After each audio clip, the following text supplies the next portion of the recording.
It is safe to say that our obsession this morning is about UBS and the undisclosed, or at least unauthorized, $2 billion trading loss the bank reported this morning. But now we need to turn to one of our more long-running obsessions, jobs here in America. Dartmouth economist Danny Blanchflower says he thinks the Fed will start another round of quantitative easing in November to jumpstart the economy and, of course, the labor market. Danny is a Bloomberg contributor, and he just began working for the Boston Fed as an advisor. He is back on the Inside Track this morning. Danny. Great to see you. It is always good to see you. You have been on the record for some time saying that the Fed needs to come in and come in big with something in the billions when it comes to quantitative easing.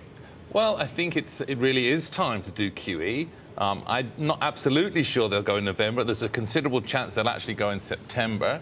As I think not much time in September left. Well, it's the September the 20th, 21st big meeting. There is a considerable chance. But I think the economy needs a boost, and it needs a boost pretty quickly. The worry is that job creation is ground to a halt, as we've seen, and it might well worsen. So jobs are really important. It looks like the Fed's the show that's in town. We really don't know whether Obama's package will get through. And even if it does, it's going to take a time to have an action. So I've said for a while the Fed's the only show in town, and that's probably true in the MPC in the UK as well.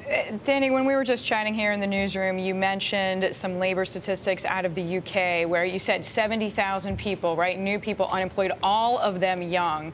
How long before we see those kind of statistics here in the US? Well, what we've seen in the UK is austerity that started about a year ago. It's an example to the world of what happens if you do that.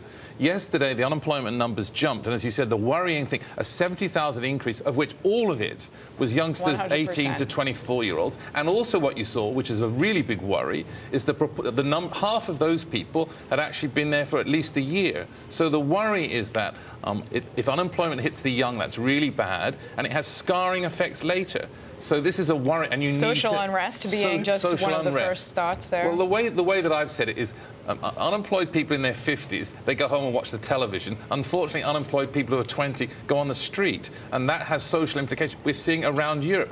It's not surprising in the UK. A month ago, there were riots in the streets of youngsters. So this is a real worry. You can't just let it meander along. You have to do something about it.